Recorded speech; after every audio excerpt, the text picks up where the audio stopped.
नमस्कार साथियों। अभी वर्तमान में कई दिनों से बहुत सारे लोग हमसे कह रहे थे कि हिंदी के व्याकरण का भाग उसमें कुछ बताया जाए, कुछ चर्चा की जाए। तो आज उसी के तारतम्य में हम आपसे वर्णमाला पर बात करेंगे। जैसा कि आप सभी को मालूम है, वर्तमान में बहुत सी प्रतियोगिताएं आयोजित होने वाली हैं, प्रतियोगी परीक्षाएं, जिनमें पटवारी की परीक्षा, जिनमें एमपी पुलिस की परीक्षा, सेट परीक्षाएं और भी कई प्रतियोगी परीक्षाएं होने वाली हैं। तो हम आपको व्याकरण से संबंधित कई विषय वस्तु को चर्चा करेंगे अपन। तो उसमें आज हम पहले सेशन में वर्णमाला पर बात करेंगे। वर्णमाला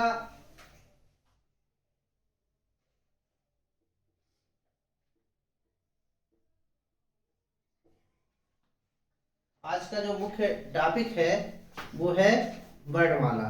ठीक है ना? तो आप लोग भी इसको नोट करते चलेंगे और आप लोग भी इसको नोट करेंगे। तो इसमें जो वर्णमाला है वो परिभाषा उसकी, उसके प्रकार और उसकी जो है उसके उच्चारण स्थान, तो उससे कैसे प्रश्न बनते हैं, इन सभी विषयों पर अपन बात करेंगे। किसी भी भाषा में जैसे वर्णमाला है, तो वर्णमाला कैसे बनी है? वर्णों का समूह है। वर्णमाला क्या है? वर्ण समूह, वर्णों का समूह है वर्णमाला। अब ये समूह कैसा है?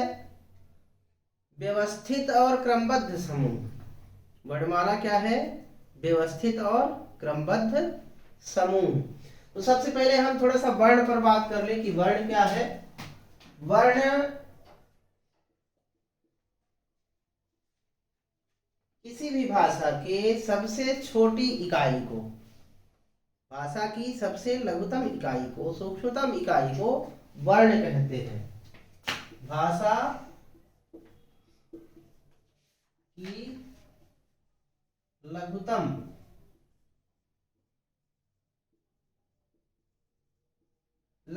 इकाई वर्ण होती है। अब वर्ण जैसे हिंदी एक भाषा है, हिंदी भाषा में जो हिंदी भाषा के वर्ण हैं वो उसकी लघुतम इकाई है। जैसे हम यहाँ पे अगर कहें का, खा, ये जो इसके वर्ण है ये इसकी लघुतम इकाई है।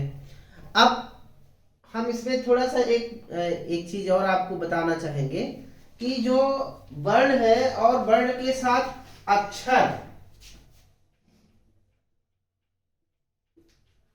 क्या है? जिसका और क्षरण ना हो, जिसके टुकड़े और ना हो। जैसे हम का जब लिखते हैं तो इसका जब हम वर्ण विन्यास करेंगे, वर्ण विन्यास इसका, ये हो जाएगा का प्लस आ। इसमें स्वर मौजूद है, लेकिन जब हम इसको अक्षर के रूप में लिखेंगे तो इसको अक्षर के रूप में हम ऐसे लिखेंगे, हलंत लगाएंगे, इसमें स्वर नहीं रहेगा। तो जब स्वर वर्ण में नहीं होता है तब उसे अक्षर कहते हैं। इससे अधिक कोई टुकड़ा नहीं हो सकता है, इससे ज्यादा इसका कोई क्षरण नहीं होगा।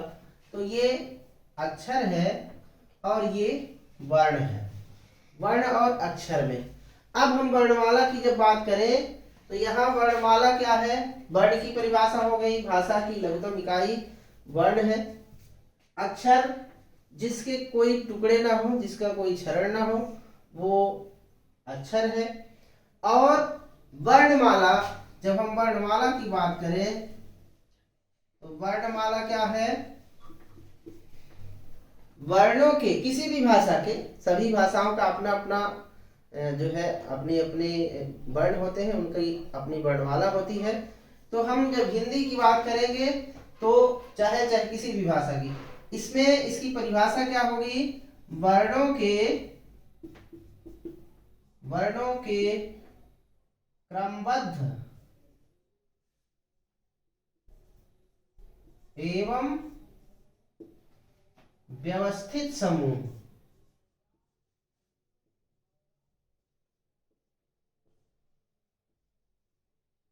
वर्णों के क्रमबद्ध एवं व्यवस्थित समूह को वर्णमाला कहते हैं।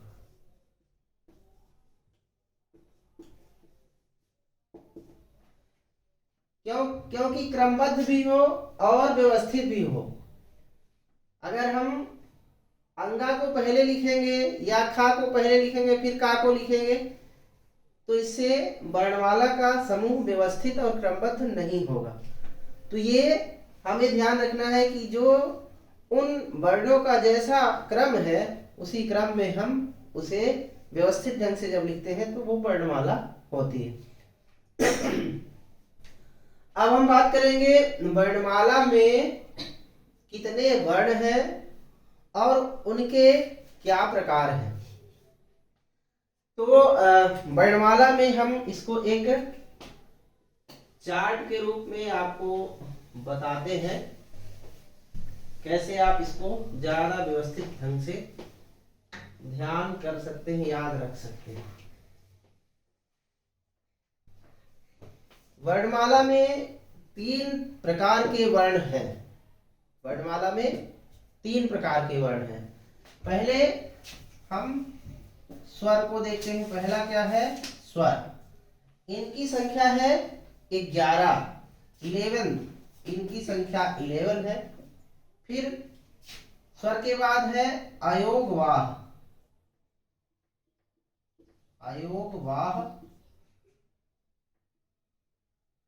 इनकी संख्या 2 है। और व्यंजन वर्णों की संख्या 39 है।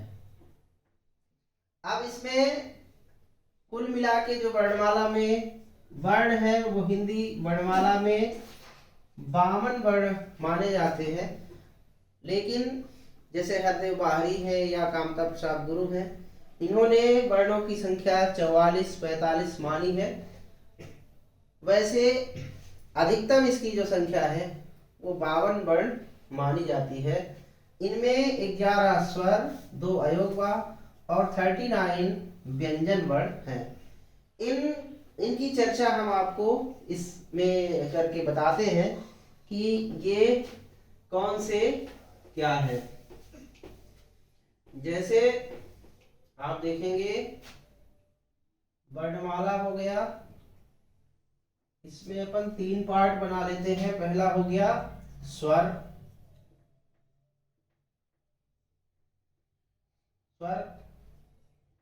स्वर के 3 प्रकार होते हैं। एक हो गया ह्रस्व स्वर।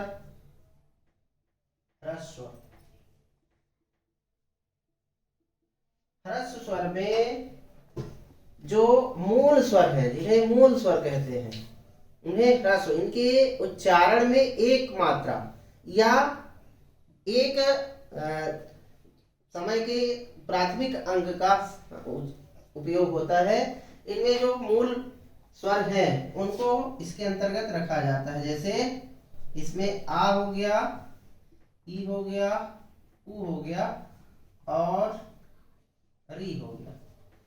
ये चारों वर्ण मूल स्वर माने जाते हैं। इसके बाद इन्हीं स्वरों से अन्य स्वर भी बने हैं, उनको व्युत्पन्न स्वर भी कहते हैं। इसमें है दूसरा दीर्घ स्वर।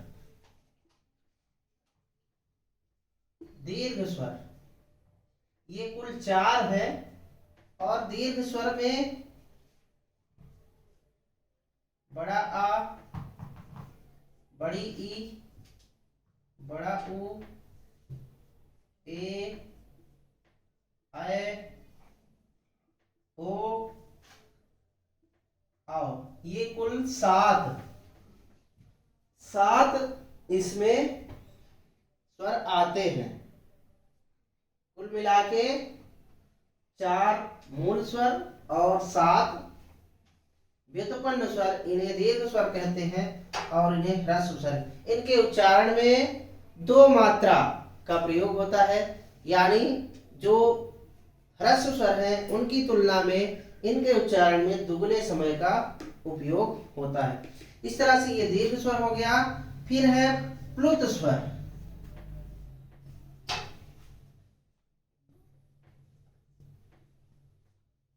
प्लुत स्वर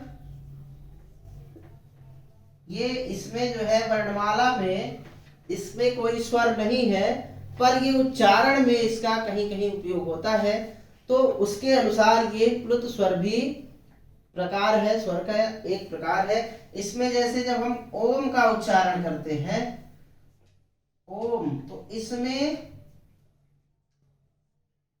3 मात्रा,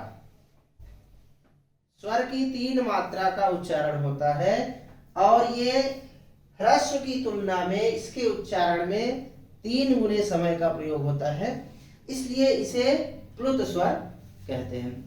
अब ये ह्रस्व स्वर, दीर्घ स्वर, प्लुत स्वर, ये स्वर के प्रकार हो गए। फिर अयोगवाह जो है, इसमें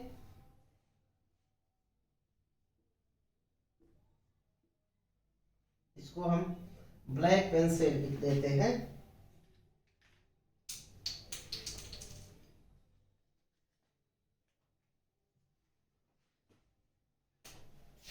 अयोगवाह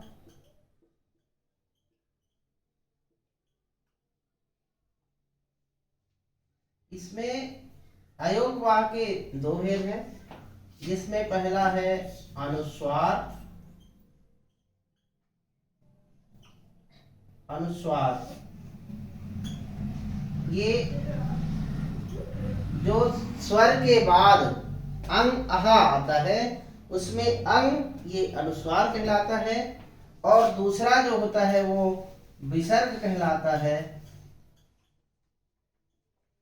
और इसको हम ऐसे लिखते हैं। तो ये जो वर्ण है ये अनुस्वार है और ये विसर्ग है, और ये अनुस्वार और विसर्ग दोनों स्वर और व्यंजन के साथ तो चलते हैं, पर उनमें मिलते नहीं हैं। साथ चलते हैं लेकिन उनके बगल में या ऊपर लगकर चलते हैं, उनमें मिलते नहीं हैं। जैसे कि आ व्यंजन में या स्वर व्यंजन में मिल जाता है, खुल मिल जाता है, उस तरह इनका नहीं होता है प्रयोग, ये अलग से साथ में चलते हैं। तो ये अनुस्वार हो गया और ये विसर्ग हो गया। इसके पश्चात जो है, जो व्यंजन का है, पहले स्वर आता है, फिर अयोगवाह, इसके बाद व्यंजन आता है।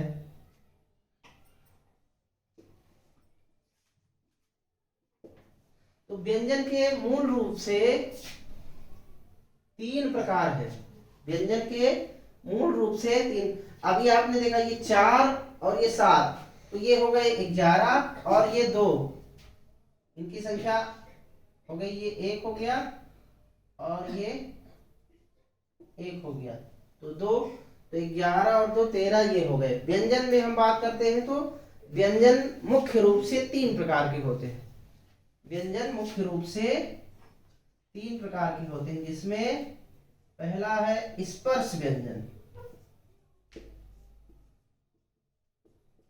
स्पर्श व्यंजन, स्पर्श व्यंजन को वर्गीय व्यंजन भी कहते हैं। स्पर्श व्यंजन को वर्गीय व्यंजन भी कहते हैं। वर्गीय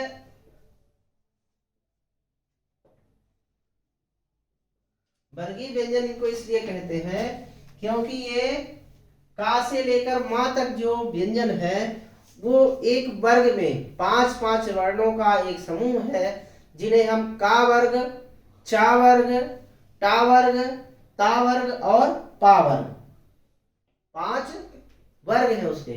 का वर्ग, चा वर्ग, टा वर्ग, ता वर्ग और पा वर्ग। इसमें 25 वर्ण आते हैं, का से लेकर माँ तक, इसे स्पर्श व्यंजन कहते हैं। इसको स्पर्श व्यंजन इसलिए कहते हैं क्योंकि इसके उच्चारण में हवा कहीं ना कहीं मुख के भीतर टकराती है, मुख में कहीं ना कहीं उसका स्पर्श होता है, इसलिए इसको स्पर्श व्यंजन कहते हैं। तो ये का से लेकर के का से माँ तक के जो वर्ण हैं उन्हें स्पर्श व्यंजन या वर्गीय व्यंजन कहते हैं, और इनकी कुल संख्या है 25। इसके बाद जो है जो दूसरा प्रकार है व्यंजन का वो है अंतःस्थ। अंतःस्थ, अंतस्थ इसको कहते हैं। अंतस्थ जो मुख के अंदर से जिनका उच्चारण होता है, मुख के उच्चारण करते हैं तो मुख के अंदर के भाग से, गले के पास से इसका उच्चारण होता है, इसको इस कारण से अंतस्थ व्यंजन कहते हैं। इसमें 4 वर्ण आते हैं, या, रा, ला और वा, कुल मिलाकर ये 4 हो गए। तो 25 ये हो गए और ये 4 हो गए। फिर तीसरा है अंतःस्थ के बाद ऊष्म व्यंजन। ऊष्म व्यंजन, इसमें भी 4 व्यंजन है। इसके उच्चारण में मुख से ऊष्मा निकलती है, ऊष्मा का एहसास होता है, इसलिए इसको क्या कहते हैं, ऊष्म व्यंजन कहते हैं। और इसमें भी 4 वर्ण आते हैं, सा, सा, सा और हा, ये भी 4 है। तो 25, 4, 29 और 4 33, कुल मिला के ये व्यंजन हो गए 33। तो अभी 11, 2, 13 और 33 ये व्यंजन मिल गए, इनको मूल व्यंजन कहते हैं। मूल व्यंजन 33 ही होते हैं। इनमें हम इनको मिला दें तो 13 और 33, 3, 16 और 10 46, 46, 33, 3, 36 और 10 46 वर्ण ये हो गए। अब इसमें जो है वामन वर्ण कैसे हुए, तो जो 4 इसके संयुक्त व्यंजन है उसको भी जब हम काउंट करते हैं, और 2 द्विगुण व्यंजन या उच्छिष्ट व्यंजन जिनको कहते हैं, उनको जब हम काउंट करते हैं तो कुल मिलाकर के और वर्णों की संख्या होती है 52। मूल रूप से अगर प्रश्न आता है कि मूल व्यंजनों की संख्या या मूल व्यंजनों के प्रकार कितने हैं, तब उसका उत्तर होगा स्पर्श व्यंजन, अंतस्थ व्यंजन, ऊष्म व्यंजन, यानी 3 प्रकार होता है ना। इस प्रकार के प्रश्न कई बार पूछे गए हैं तो लोग उससे भ्रमित भी हो जाते हैं। 2011 की संविदा परीक्षा जब हुई थी उसमें ये प्रश्न आया था, तो उसमें 4 भी ऑप्शन में था और 3 भी ऑप्शन में था, तो उसमें 3 माना गया था। तो अधिकांशतः चूंकि मूल व्यंजन 3 ही है, उसके 3 ही प्रकार हैं, स्पर्श व्यंजन, अंतस्थ व्यंजन, ऊष्म व्यंजन, तो अधिकांशतः यही प्रकार माना जाता है। पर 4 प्रकार दिया रहता है, कहीं कहीं 3 प्रकार दिया रहता है। अगर प्रश्न स्पष्ट है कि उसमें मूल व्यंजन कितने प्रकार के होते हैं तो हमें 3 प्रकार ही लिखना है, और अगर पूरे वर्णों का प्रकार है, व्यंजन का प्रकार है, तो उसमें फिर व्यंजन के 4 प्रकार भी रहता है ऑप्शन में। चौथा प्रकार जो है वो व्युत्पन्न व्यंजन का है, वो संयुक्त व्यंजन है, तो उसको जो है हम मूल व्यंजन में नहीं शामिल करते हैं। संयुक्त व्यंजन जो है वो भी 4 है। संयुक्त व्यंजन कौन कौन से हैं, पहले तो आप ये देख लीजिए, छा, त्रा, ज्ञा और स्रा, ये 4 संयुक्त व्यंजन है। ये संयुक्त व्यंजन किन किन वर्णों से मिल करके बना है ये भी आप नोट कर लीजिए। ये है का प्लस सा, इससे बना है ये छतरी वाला छा। छतरी वाला छा का में हलंत रहेगा और ये सा पूरा वर्ण रहेगा। इससे मिलकर के ये षटकोण वाला सा है, इससे मिलकर के ये छतरी वाला छा बना है। त्रा जो है वो ता प्लस रा से बना है, और ज्ञा जा प्लस इया से बना है, और स्रा सा प्लस रा से बना है। इस तरह से ये चार संयुक्त व्यंजन कहलाते हैं। इसके बाद संयुक्त व्यंजन के बाद अभी भी इसमें कुल मिलाकर के 50 वर्ण पूरे हुए, वर्णमाला के 50 वर्ण। अभी 2 वर्ण बचे हुए हैं, उन 2 वर्णों को कहते हैं द्विगुण व्यंजन, या इसको मैं कोष्टक में आपको बता देता हूं, द्विगुण व्यंजन या उच्छित व्यंजन।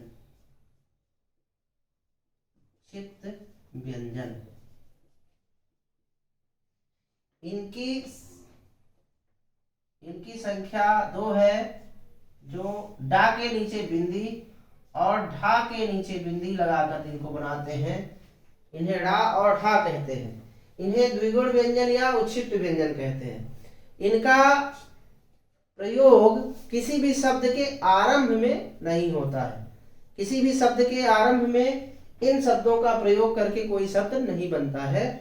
तो इस तरह से ये द्विगुण व्यंजन, संयुक्त व्यंजन, ऊष्म व्यंजन, अंतस्थ व्यंजन, स्पर्श व्यंजन, इनको मिला करके ये टोटल व्यंजन की संख्या हो जाती है 39। 39 व्यंजन हो गए, 2 अयोगवा हो गए और 11 हो गए स्वर। इस तरह से वर्णमाला में 52 वर्णों का प्रयोग है। 52 वर्णों को स्थान मिला है वर्णमाला में, और वर्णमाला आपको इसी के अकॉर्डिंग समझनी है, पढ़नी है। अब हम बात करेंगे आपको इनके उच्चारण स्थान के बारे में। वर्णमाला के उच्चारण स्थान पर भी प्रश्न पूछा जाता है कि किस वर्ण को कहाँ से उच्चारण किया जाता है और उनका क्या नाम है। जैसे आपने इसमें देखा,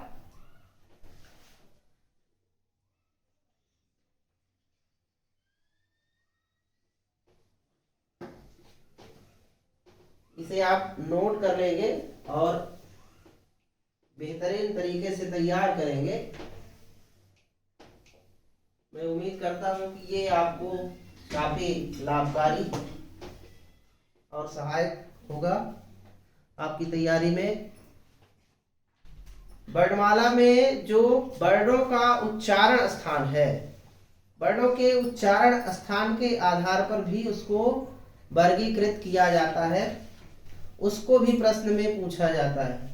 तो जैसे वर्णमाला में स्वर और व्यंजन के अकॉर्डिंग हम देखते हैं,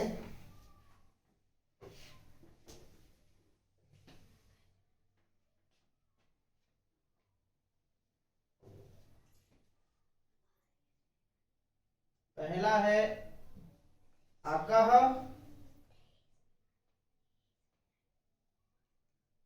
विसर्ग, अकह विसर्ग कंठ। इसका मतलब ये है आ और बड़ा आ, छोटा आ और बड़ा आ, का वर्ग, हा और विसर्ग, इसका उच्चारण स्थान है कंठ। इसे छोटा आ, बड़ा आ, का वर्ग, का वर्ग में का, खा, गा, घा, अंगा, ये 5 वर्ण का वर्ग में आते हैं। तो आपको छोटा आ, बड़ा आ, का वर्ग, हा और विसर्ग, विसर्ग में ये, इनको जो है इनका उच्चारण होता है कंठ से और इन्हें कहते हैं कंठ। इन वर्णों को क्या कहते हैं? कंठ। ऐसे इनका उच्चारण स्थान कंठ है और इन्हें कहते हैं कंठ, कंठ। इसके बाद है दूसरा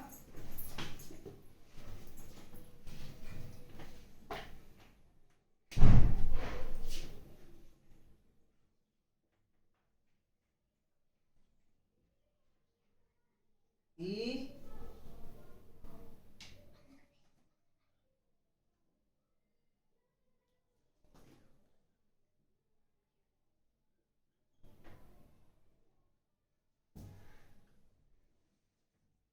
या चस्ताल।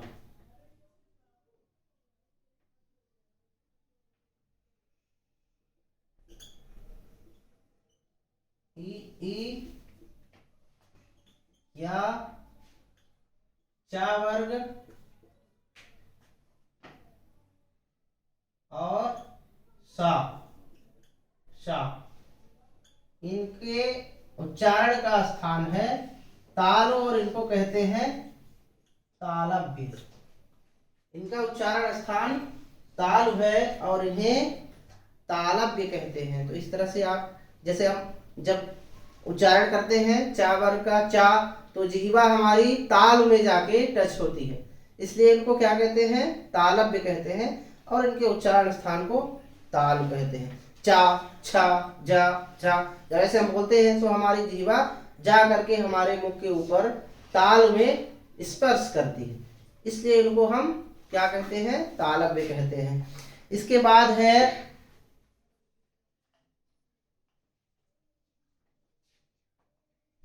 तीसरा है री, ट, रा, शा। ये है मूर्धा। इसमें री आ गया, टा वर्ग आ गया, रा और सा, इन्हें मूर्धन्य कहते हैं। इन वर्णों को मूर्धन्य कहते हैं। रिटर रसा नाम मूर्धा, मतलब री, टा वर्ग में जैसे टा, ठा, डा, ढा, अड़ा, तो ये जिह्वा ऊपर की ओर मुड़ जाती है। जिह्वा का जो नोक है वो ऐसे टर्न होता है पीछे की तरफ, इसलिए इसको मूर्धा कहते हैं। मूर्धा से इसका उच्चारण होता है और इन वर्णों को मूर्धन्य कहते हैं। इसके बाद है जो ता वर्ग है। ता वर्ग ला, ता, शा, ये है दंत। ला, ता, शा ये दंत है। इनमें ला हो गया, ता वर्ग हो गया और शा, इनको कहते हैं दंत्य। इनका उच्चारण स्थान दंत है। दंत जब इनके उच्चारण किया जाता है तो जिह्वा दांत को स्पर्श करती है, तो इसलिए इनको दंत कहते हैं। और ता वर्ग में ता, था, दा, धा, ना, है ना, इनके उच्चारण करते समय जिह्वा स्पर्श करती है दांतों को, इसलिए इसको दंत कहते हैं। इनका दंत भी इनको कहते हैं। इसके बाद है दूसरा जो है अगला है पांचवा उप, ओष्ठ। उप का मतलब है उ, छोटा ऊ और बड़ा ऊ, और पावर, छोटा ऊ, बड़ा ऊ और पावर्ग। इनका उच्चारण होता है ओष्ठ से। जब हम इनका उच्चारण करते हैं तो दोनों ओठ आपस में स्पर्श करते हैं। पा, फा, दोनों ओठ स्पर्श करते हैं। उच्चारण करके आप देख सकते हैं, तो दोनों ओठ आपस में स्पर्श करते हैं, इसलिए इनको हम क्या कहते हैं? ओष्ठ कहते हैं। इनका उच्चारण स्थान ओष्ठ है, इसलिए इनको कहते हैं ओष्ठ्य। फिर इसके बाद है पा वर्ग के बाद वह है दंत्योष्ठ वा दंतोष्ठ, इसको हम यहीं पर लिख देते हैं दंत्योष्ठ। वा का उच्चारण स्थान दांत और ओष्ठ दोनों का प्रयोग होता है, इसलिए इसको कहते हैं दंत्योष्ठ। फिर इसके बाद है ए, इनका उच्चारण है कंठताल। ए, इनका उच्चारण स्थान है कंठताल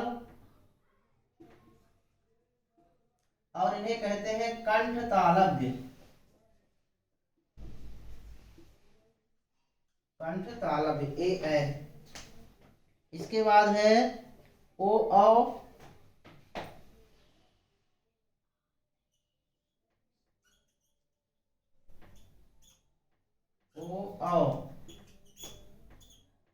इनका उच्चारण होता है कंठोष्ठ से, कंठोष्ठ, और इन्हें कहते हैं कंठोष्ठ। कंठोष्ठ। और एक जो है इसमें बचता है पंचमाक्षर। पंचमाक्षर,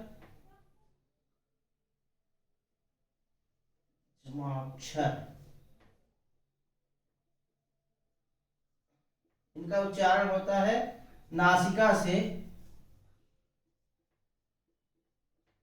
और इनको कहते हैं नासिक्य। वैसे ये सभी वर्गीय व्यंजन में आ जाते हैं पंचमाक्षर, अंगा, अणा, अंगा, इया, अणा, ना, मा, लेकिन इनके उच्चारण में नासिका का भी प्रयोग होता है, तो इन्हें नासिक्य कहते हैं। तो इस तरह से इनका वर्णमाला में जो वर्ण है उनके उच्चारण स्थान के आधार पर इनका वर्गीकरण है।